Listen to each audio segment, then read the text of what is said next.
하나님의 말씀은 야고보서 3장 1절로 시작합니다.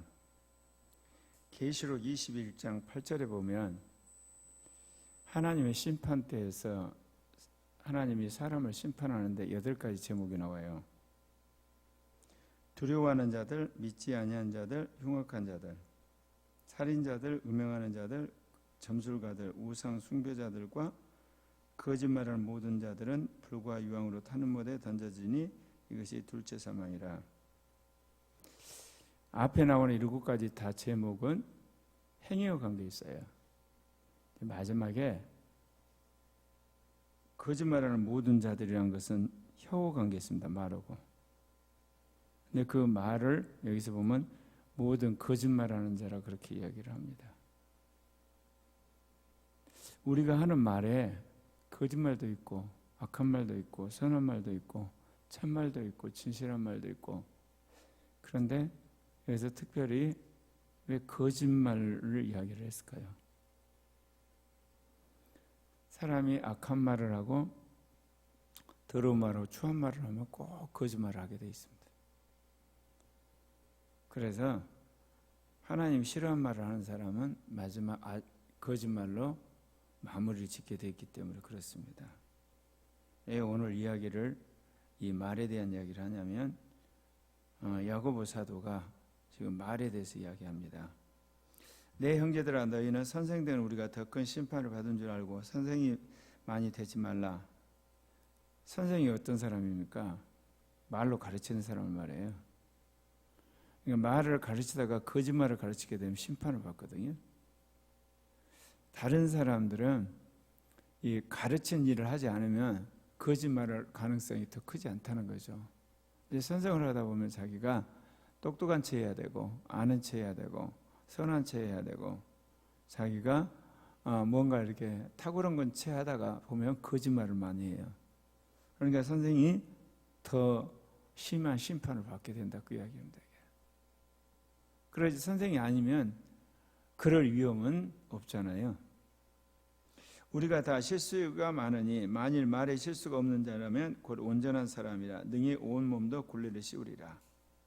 자, 그 8가지 죄악을 이야기할 때 처음이 두려워한 자예요.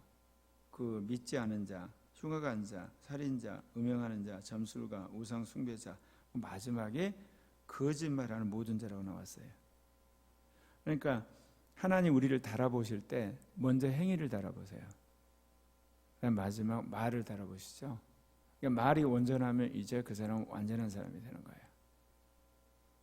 그리고 그 8가지 제목 중에 앞에 나온 두려워하는 자, 믿지 아니하는 자, 흉악한 자라고 나왔는데 이게 가증한 자라 그런 뜻하고 비슷해요. 이게 전부 뭐도 관계 있냐면 복음을 들은 사람들이 복음을 배신하는 것과 관계 있습니다. 나머지 사람은 이제 복음을 듣지 않는 사람들이 가진 죄인데 그 중에 마지막 이제 그 거짓말하지 않는 자. 그러니까 주님께서 이 말에 실수가 없는 사람이 온전한 사람이다. 그래서 말도 행위로 간주하신다는 걸 꼭 기억하시기를 바랍니다. 그래서 우리가 여러분 그 율법을 행함으로 구원받는 게 아니라 믿음으로 구원받는다고 그랬죠. 그럼 믿음으로 구원받은 증거가 뭐예요? 행위예요. 무슨 행위냐? 제일 가벼운 행위가 말로 고백하는 거예요. 입술로. 가장 이제 어려운 행위가 뭐겠습니까? 우리 안에 있는 이제 원죄를 이기고 육신을 이기고 이제 우리가 주님 원하는 뜻대로 사는 거 아니겠습니까? 우리가 이 말들의 입에 재갈을 물리는 것은 우리에게 순종하게 하려고 그 온몸을 제하는 것이다. 여기서 말들이랑 호수를 말하는 거, 호수. 우리가 말하는 랭귀지를 말하는 게 아니고 그 말에다가 그 재갈을 딱 물리잖아요. 그래가지고 말 주인이 그거를 당기게 되면 말이 꼼짝없이 억울을 당하고 순종을 하죠. 또 배를 운전하는데 배 뒤에 있는 키가 있어가지고 키를 움직이게 되면 그 거대한 배가 우로 가든지 좌로 가든지 이렇게 방향을 바꾸잖아요. 그러니까 키가 배를 움직이는 거죠. 그런 것처럼 혀가 우리 사람을 움직인다는 거예요. 이건 너무너무 중요한 겁니다. 그러니까 자녀 교육을 할 때 중요한 건 뭐예요? 예를 들면 매를 때린다. 일시적으로 중지를 시키는 효과뿐이 없는 거예요. 매는 자녀를 변화시키는 게 아니에요. 근데 우리는 자꾸 그런 유혹을 받아요. 왜 그러냐면 아이를 매를 때면 당장은 얘가 행위를 이제 중지를 하잖아요. 변한 게 아니고 중지된 건데, 그리고 더 내적 맹세를 하게 되면 나중에 저 골치 아픈 아이가 돼버리는데, 결국은 사람을 변화시키는 건 혀예요. 말이죠.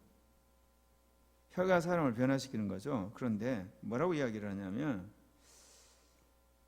말에 있는 재갈이 말을 순종하게 하고 배의 키가 배를 움직이는데 이 혀로 우리를 억어를 못 한다는 거예요. 혀를 억어를 못하기 때문에 우리 몸도 억어가 안 돼요. 그 이야기 하는 겁니다. 혀도 작은 지체로 되어 큰 것을 자랑하도다. 보라, 얼마나 작은 불이 얼마나 많은 나무를 태우는가. 혀가 뭐에 비유하냐? 작은 불이 나무를 태우는 것처럼 혀가 인생을 태워버린다는 거죠. 멸망으로 끌고 간다는 거. 곧 불이요 불의의 세계라. 혀는 우리 지체 중에 온몸을 더럽게 하고 삶의 수레바퀴를 불사르나니 그 사르는 것이 지옥불에 나는 것이다. 인간의 입에서 나오는 것들은 다 지옥불에서 나오는 악한 말이나 더러운 말, 추억을. 그래서 사람을 더럽힌다, 그 이야기를 하죠. 예수님 그러셨잖아요. 사람 입으로 들어가는 것이 더러운 게 아니라 사람의 입에서 나오는 것이 더럽게 한다.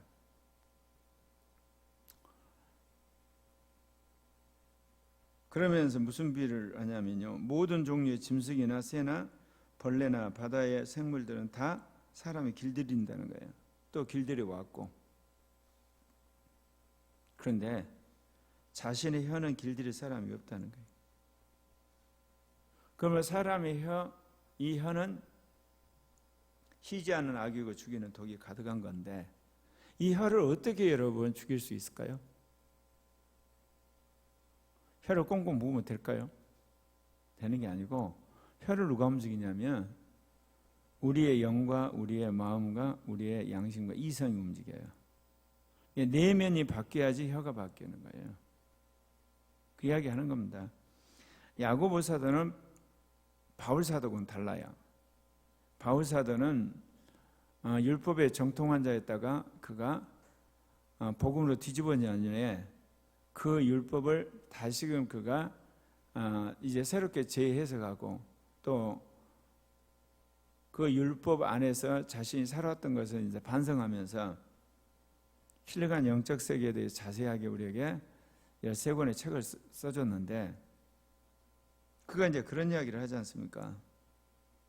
제가 말한 옛사람, 새사람. 한 입인데 쓴물과 단물이 같이 나와요. 그럼 왜 그러냐? 나란 인간이 옛사람과 접촉을 하면 쓴물이 나와요. 근데 내가 새사람과 접촉을 하면 우리로 말하면 단물이 나오거든요. 근데 야고보 사도는 그 비밀을 이야기는 안 해요. 결과만 이야기를 하지. 그래 오늘 여기 보면 뭐랬대요? 이것으로 우리가 주 아버지를 찬송하고 또 이것을 하나님 형상대로 지음받은 사람을 저주한다. 그 비밀은 몰랐어요. 모르지만 한 입으로 두 말하는 건 있을 수가 없다는 거죠. 한 입에서 찬송과 저주가 나오는도다. 내 형제다 이것이 마땅하지 아니하니라.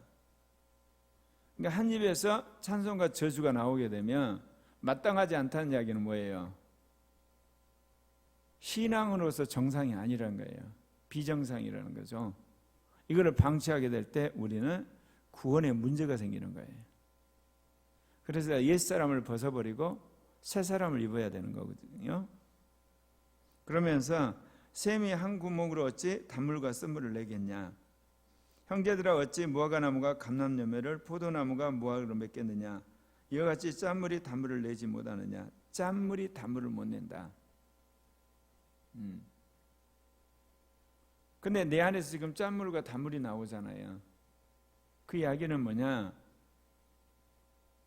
하나님의 은혜로 말미암아 내가 단물을 내고 하나님을 지금 찬양하고 있는데 계속해서 이 악한 거, 더러운 거, 추악한 걸 방치하게 되면 하나님 영이 떠나시게 되는 거예요. 새 사람이 이제 지워지는 거죠. 성령이 떠나버리는 거고, 그리고 거듭난 영이 이제 사라지는 거예요. 그러게 되면 멸망으로 가는 겁니다, 이게. 그래서 하나님의 심판 때 갔을 때 죄명이 뭐냐? 거짓말하는 거. 그리고 이제 그 이후에 내가 지은 온갖 죄들. 예를 들면 하나님의 복음을 지켜야 되는데 핍박이 두려워서 부인한다든지, 아예 믿음을 상실해버렸다든지, 아니면 하나님과 우상을 같이 섬기는 가증한 짓을 한다. 그럼 주님이 그거 가지고 이제 심판을 하시는 겁니다. 그래서 오늘 주님이 우리에게 말씀하시는 부분이 뭐겠습니까? 한 입으로 두 가지를 내서는 안 된다는 거예요. 하나를 잘라내야 되는 거예요. 그래서 옛사람을 우리가 벗어버려야 돼요. 여러분 한번 곰곰이 생각해 보십시오. 여러분 안에 그 나타나는 모든 그 악한 행동 배후에는 악한 생각이 있고 악한 지식이 있어요. 근데 악한 생각과 악한 지식을 추적해 보면 대부분 여러분 어렸을 때나 청소년, 청년 시절에 여러분이 그거를 받아들인 거예요. 그것이 여러분 마음 안에 옛사람으로 있는 거예요. 그래서 그것이 어떤 상황이 되면 뛰쳐나와가지고 악한 행동을 하게 하는 거거든요. 그러면 이제 방법은 없어요. 성경 말씀을 통해서 새로운 지식과 새로운 어떤 진리를 집어넣어야 되는 거예요. 옛 지식을 내가 부인하고 새 지식을 받아들이고, 그래야만 옛 사람을 벗고 새 사람을 입어요. 그런데 옛 지식을 미워하지 않고 새 지식을 집어넣으면요, 내가 두 가지가 나타나는 거예요. 오늘 여기 말한 것처럼 짠물하고 단물을 같이 나타나요. 찬송과 저주가 같이 나타나고, 이제 이렇게 되는 거거든요. 근데 이게 오래가지를 못해요. 우리 인생을 마감할 때 둘 중에 하나로 결판이 나는 거예요. 내가 짠물을 내는 사람이냐 단물을 내는 사람을.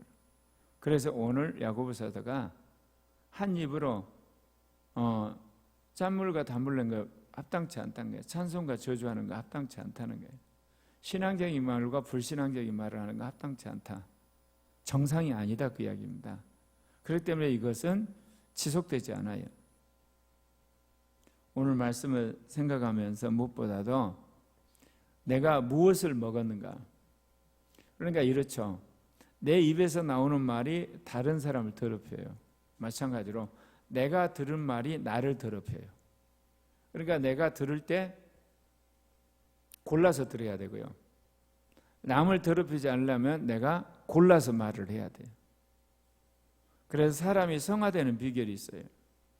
골라서 듣고 골라서 말하면 성화돼요. 그건 명확합니다, 우리가.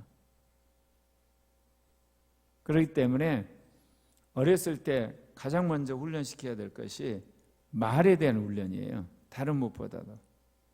그런데 엄마 아빠들이 행동을 규제하려고 그래요. 그 행동의 규제는 배우는 게 아니에요. 생존 때문에. 엄마 아빠가 강자잖아. 아이는 약자고. 그거 따라서 하면서 비록 행동은 바뀌지만 그 안에 악한 생각이 들어가면 아무 소용이 없는 거예요. 차라리 아이가 행동에 있어서 좀 문제가 있더라도 그 마음속에 진리가 들어가고 하나님의 말씀이 들어가게 되면 그것이 훗날 그 사람의 행동을 교정을 해요. 그래서 우리는 어떤 행동에 앞서서 항상 우리 마음 안에 주님의 영이 역사하는가, 주의 말씀을 내가 받았는가, 주의 지식 안에 거하는가. 그래서 내면이 새로운 사람, 새로운 지식, 새로운 영으로 충만한 여러분이 되시기를 바랍니다. 기도하십시오.